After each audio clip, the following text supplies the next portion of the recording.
नमस्कार। जी जनाब, बातों बातों में आप सभी का स्वागत है। आज हम चर्चा करेंगे कॉकरोच जनता पार्टी की। जैसा कि आपको पता ही है कि पिछले दिनों यानी शनिवार को कॉकरोच जनता पार्टी ने नीट परीक्षा पेपर लीक को लेके दिल्ली के जंतर मंतर पर धरना दिया, प्रदर्शन किया और उनकी मांग थी कि एजुकेशन मिनिस्टर धर्मेंद्र प्रधान को पद से हटाया जाए, उनको बर्खास्त किया जाए, उनका इस्तीफा लिया जाए। जैसा कि आपको पता है कि कॉकरोच जनता पार्टी सोशल मीडिया पर बना एक प्लेटफॉर्म है, जिसके अभिषेक दीपके ने इंस्टाग्राम पेज बनाया और देखते-देखते उस पर फॉलोअर की संख्या 2.5 करोड़, सवा 2 करोड़, 2.35 करोड़ पहुंच गई, जो कि हिंदुस्तान की अलग-अलग पार्टियों से सबसे अव्वल है, सबसे ऊपर है, कम से कम सोशल मीडिया प्लेटफॉर्म पर। और ये लग रहा था कि ये प्रदर्शन हो नहीं पाएगा, हो सकता है अभिषेक दीपके को गिरफ्तार कर लिया जाए। बोस्टन से आते ही तरह-तरह की बातें निकल के सामने आ रही थी। लेकिन ऐसा हुआ नहीं, सरकार बैकफुट पे थी और जैसा का देखा गया कि सरकार आम तौर पे प्रदर्शनकारियों को इतनी सहूलियत देती नहीं है। हालाँकि पुलिस का व्यापक बंदोबस्त किया गया था, लेकिन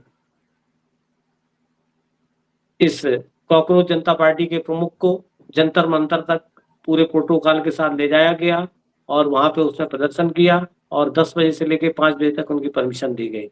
लेकिन जो वहाँ पे माहौल था गोविंद जी, वो इस तरह का था जो वहाँ पे हम जो संवाददाता, जो रिपोर्टर्स जो पहुँचे थे सोशल मीडिया से, एक तो मेन स्ट्रीम मीडिया का वो लोग बायकॉट कर रहे थे और मेन स्ट्रीम मीडिया वहाँ देखा भी नहीं गया। लेकिन जो सोशल मीडिया है, सोशल मीडिया के रिपोर्टर्स हैं जो वहाँ से रिपोर्ट कर रहे थे, उससे लग रहा था कि एक स्वतःस्फूर्त भीड़ वहाँ पे इकट्ठी हुई है, जो लोगों में गुस्सा है, पेपर लीक घोटालों को लेकर, परीक्षाओं को लेकर, बेरोज़गारी को लेकर, जो लोगों के दिल में जो खटास है, जो लोगों के दिल में परेशानी है, वो आक्रोश करने, वो व्यक्त करने वहाँ आए थे। कितनी सफल हुई कॉकरोच जनता पार्टी, कैसा प्रदर्शन रहा, इस बात में हम चर्चा करते हैं, लेकिन उससे पहले हम आपसे ये जानना चाहेंगे कि आप पूरे इस आंदोलन को, इस प्रदर्शन को कैसे देखते हैं गोविंद जी, दिल्ली में बैठ के? देखिए राजेंद्र जी, पहली बात तो ये जो अभिजीत जीतते हैं, कोई पुराने पॉलिटिशियंस नहीं है, एक यंग जनरेशन के लोग हैं, पढ़े लिखे लोग हैं। सबसे बड़ी बात है कि जो भी जुड़ रहा है इससे, सब पढ़े लिखे तबके के लोग जुड़ रहे हैं, स्टूडेंट भी हैं, सब एजुकेटेड हैं, ग्रेजुएट हैं, पोस्ट ग्रेजुएट हैं और अच्छे अच्छे जॉब कर रहे लोग भी इनके साथ में जुड़ रहे हैं। और दूसरी बात आपने जो कहा कि भीड़ बहुत औसत रही, भीड़ औसत रहने का कई कारण हो सकते हैं। एक तो लोग वहां तक पहुंचे कहते कि ज्यादा पुलिस डिप्लॉयड कर दी गई थी। जैसा कि आप बता रहे हैं कि वहां पर शुरुआती दौर में भीड़ जहाँ पे स्टेज किया जा रहा था ये प्रोटेस्ट, वहां पर लोग पहुंच नहीं पाए क्योंकि 8 बजे तो 8:10 पे तो अभिजीत दीपके का फ्लाइट आया था। उसके बाद 10 बजे के बाद वो वहां पहुंचे। मीडिया, बड़े मीडिया हाउसेस में देखिए क्या चलाती थी, जब मीडिया वो प्रोटेस्ट प्लेस में भीड़ नहीं थी, कुछ नहीं था, तब उसका वो फोटोग्राफी करके अपना अपना इतिश्री करके चले आए, नहीं हम तो गए थे, कोई जी। प्रोटेस्ट में नाम की चीज नहीं। भीड़ बढ़ी है 11 बजे के बाद, 10:30-11 बजे तो जीत जीत के वहां स्टेज पे पहुंचे हैं। तो अब ये समझिए लोग इंतजार कर रहे थे, धीरे धीरे पहुंच रहे थे, वो समझ गए 11-11:30 बजे तक हम लोग को पहुंचना है। और सबसे बड़ी चीज ये है कि सब अपने पैसे से आए, किसी पार्टी के वर्कर नहीं थे जो कि गाड़ियों में बसों में भर भर के धरना स्थल पे जाते हैं। और एक तीसरी चीज जो बहुत इंपॉर्टेंट है कि एक कार्यकर्ता अगर वहां पहुंचता है तो उसके साथ में 100 लोगों के संदेश होते हैं। अगर वो 100 लोगों का रिप्रेजेंट कर रहे हैं तो ये समझ लीजिए अगर वहां 5 से 10,000 आदमियों की भीड़ पहुंच गई, तब भी उसका व्यापक असर 1-1.5 करोड़ आदमी तक पहुंचेगा। इस बात की तारीफ की जा रही है कि अभिजीत दीप के जानते थे कि उनके साथ दुर्व्यवहार हो सकता है, इसके बावजूद वो अपने तयशुदा कार्यक्रम में दिल्ली पहुंचे। दिल्ली में सरकार का दिल धड़क रहा था कि कुछ ऐसा ना हो जाए जिससे कि हमारी और किरकिरी हो जाए, इसीलिए कोई भी रोक टोक करने की उनकी जरूरत नहीं समझी, उनको थाने तक नहीं आने दिया। कि वो अभिजीत ने कहा था कि वो धरना प्रदर्शन या प्रोटेस्ट करने के लिए थाने जाकर एप्लीकेशन देकर उनसे मंजूरी लेंगे। उन्होंने एयरपोर्ट पे ही ले जाकर उनको सारी वो दे दी, अनुमति दे दी लिखित में, और उनके साइन ले लिए कि शांतिपूर्ण प्रदर्शन होगा। तो ये समझिए कि सरकार ने तो अपना केंद्र सरकार ने तो अपना रवैया दिखा दिया कि भाई कुछ करना नहीं, छूना नहीं है इनको।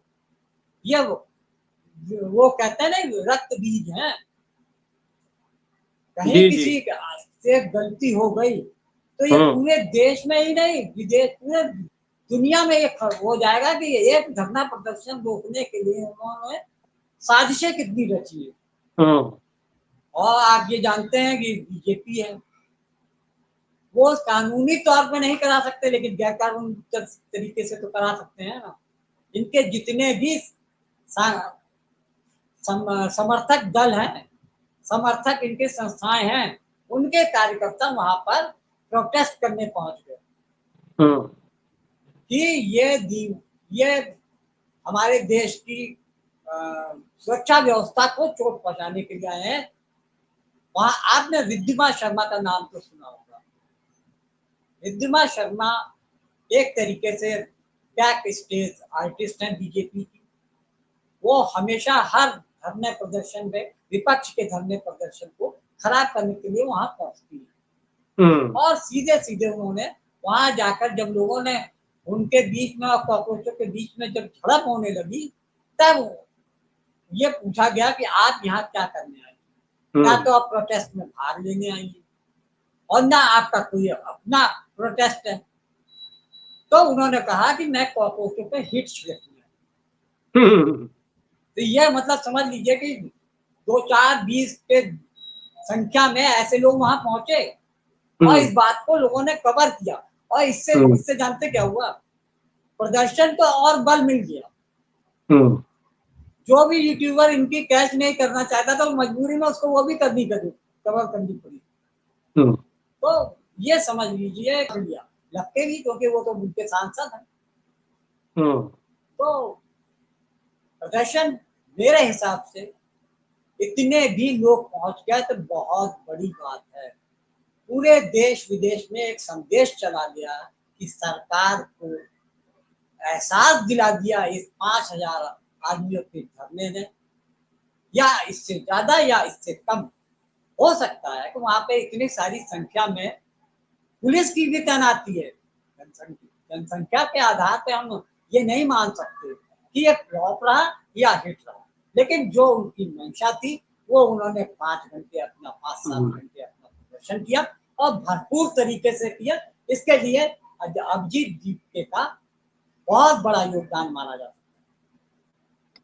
जी, अभिजीत दीपके ने तो बोस्टन से आके जो अपना वादा किया था कि हम जाएंगे, उन्होंने पूरा किया। लेकिन एक चीज समझ में नहीं आ रही गोयल जी, एक तो मेन स्ट्रीम मीडिया ने इसको कवर नहीं किया। क्या कारण रहा? क्या यही कारण है कि ये लोग विरोध कर रहे थे? मैंने गोदी मीडिया कह के नारे लगा रहे थे, गोदी मीडिया वापस जाओ, क्या ये भी एक कारण है या कुछ निर्देश थे सत्ता प्रतिष्ठान की तरफ से? गोदी मीडिया का तो विरोध जैसे ही पहुंचे वो कर दिया गया। तो एक चैनल वाले पहुंचे थे, जैसे जी न्यूज वाला पहुंचा था, एक आध और भी चैनल पहुंचे थे, लेकिन सबसे ज्यादा विरोध जी न्यूज वाले का हुआ सबसे। और ऊपर से इंस्ट्रक्शन रहते हैं ना इनको तो इंफॉर्मेशन डिपार्टमेंट से कहा जाता है कि आज आपको ये डिबेट करनी है, आज वो तो टाइटल या टॉपिक भेज देते हैं आपको ये करना है। अपने मर्जी से, इनकी हैसियत नहीं है कि कोई खबर चला दें। जी जी, और दिल्ली के ये तो खुले आम सबको मालूम है ना कि भारतीय जनता पार्टी के विरोध में, मोदी सरकार के मंत्री के विरोध में प्रदर्शन किया जा रहा है, तो ये इसको कैसे हाईलाइट कर? बिल्कुल, दिल्ली जैसी जगह में बैठ के सारे मीडिया चैनलों के वहाँ पे मुख्यालय है और बहुत बड़ा साइज है मीडिया का, उस हिसाब से वहाँ पे मीडिया बिल्कुल गया नहीं। एक दो गए इक्का दुक्का, तो उनको भी वापस कर दिया, कॉकरोचों ने विरोध किया। और लेकिन जो समर्थन सोशल मीडिया के लोगों से, यूट्यूबर्स, फेसबुक लाइव, इस हिसाब से मिला, तो ये बड़ी संख्या में वहाँ 500 से ज्यादा लोग बहुत अच्छी संख्या रीच में, हुई है। जी, इन लोगों ने वहाँ कवर किया और इसको लाइव करके या बाद में वीडियो बनाकर वो पूरे देश में और पूरे सोशल मीडिया में फैलाया, इसमें कोई शक नहीं। लेकिन रिजल्ट अभी अधूरा है। इनकी मांग जो है आगे क्या करेंगे, अभी तो इनका एजेंडा भी क्लियर नहीं है, दिखाई पड़ा, ऐसा मेरा मानना है। लेकिन अब ये पार्टी क्या स्वरूप लेती है, इससे सरकार भी डरी हुई है और विपक्ष भी डरा हुआ है। पहली बार ऐसा है कि सब फूक फूक के कदम रख रहे हैं। विपक्ष भी सोच रहा है कि इनमें क्या, ये किसी और के प्रोजेक्टेड तो नहीं है, ये क्या है, इनमें कितना दम है, इनके साथ हमें जाना, कहीं हमारे आंदोलन को जो हम विपक्षी कर रहे हैं, क्योंकि लगातार कांग्रेस भी प्रदर्शन कर रही है। जब जंतर मंतर पर शनिवार को प्रदर्शन था, तो हरियाणा में भी एनएसयूआई का बहुत तगड़े से प्रदर्शन हो रहा था। यहाँ पे प्रदर्शन शांतिपूर्ण निपट गया, लेकिन हरियाणा में वाटर कैनन से पानी चलाना पड़ा। जबकि कर रहे हैं सभी लोग अपने अपने स्तर से कर रहे हैं, लेकिन अगर संयुक्त रूप से होता तो बहुत प्रभाव। नहीं, तो इन्होंने तो जो अभी जो दीपके हैं, मिस्टर दीपके जो संस्थापक हैं, इन्होंने अभी ऑफिशियली किसी पार्टी को कहा ही नहीं। सुनने में आया कि जब ये दिल्ली उतरे तो इन्होंने बंडा करात को पहला फोन किया, लेकिन इसका भी खंडन किया। वो अपने जो लगातार जो इनका ट्विटर जो एक्स हैंडल है, उस पे वो लिख रहे हैं कि भाई देखिए, ये सबका प्रदर्शन है और हम कोई पॉलिटिकल पार्टी नहीं है, ना हम किसी का समर्थन के लिए मांग रहे हैं, लेकिन अगर कोई समर्थन देना चाहता है तो दें, ऐसा उन्होंने कहा। जिसमें लेकिन इन्होंने किसी से मांगा नहीं, तो कोई आगे बढ़ के आगे आया नहीं, जहां तक अभी है। तो नहीं, बाहरी ये तो तौर पे आपको बता दें, किसान आंदोलन में भी किसी राजनीतिक दल का उन्होंने वो नहीं मांगा था समर्थन, जी, गए थे ना, हाँ उसमें भी हाथ बढ़ाया था। हाँ, तो यहाँ पे अभी कोई नहीं पहुंचा। हाँ, कम्युनिस्ट लोग जो, दीपांकर कौन है, कम्युनिस्ट पार्टी के जो मुखिया है, वो वहां पर दीपांकर जरूर दिखाई दिए। हाँ, जी, हाँ, वो वहां पहुंचे। तो अब लेकिन जो वहां पे भीड़ थी वो स्वतः स्फूर्त थी, इसमें कोई शक नहीं। लोग माहौल देखने भी आए थे, लेकिन लोगों में गुस्सा था, गुस्सा था। गुस्सा तो है। पेपर लीक, बेरोजगारी केवल एक नहीं है। ये ठीक है कि कॉकरोच जनता पार्टी केवल एक सूत्री, एक मुद्दे को लेके वहां पर प्रदर्शन कर रही थी, लेकिन लोग काफी उम्मीदें लेके आए थे। वो अन्य मसलों पे भी बात कर रहे थे कि केवल सही से एग्जाम हो ना हो, केवल एग्जाम ही सही से ना हो, बल्कि पूरी रोजगार की भी व्यवस्था बात हो, व्यवस्था सही चले, इस पे बात हो, भ्रष्टाचार की बात हो, और लोगों की सुनवाई नहीं होती उस पे बात हो, रोजगार पे बात हो। ये भी लोगों के मसले थे जो वहां पे सोशल मीडिया के लोग वहां पे कवर कर रहे थे, तो ये बातें निकल के सामने आई। मैनेजेबल होगी, ये प्रशासन जान गया था, उसको उन्होंने मैनेज किया। लेकिन अभी मसला हल हुआ नहीं और कोई रास्ता निकला नहीं। अब जो कॉकरोच जनता पार्टी के प्रमुख हैं, अभिजीत दीपके, उन्होंने कहा हम अगले शनिवार को फिर प्रदर्शन करेंगे। तो आपको क्या लगता है कि ये नौबत आएगी या इससे पहले धर्मेंद्र प्रधान का इस्तीफा हो जाएगा?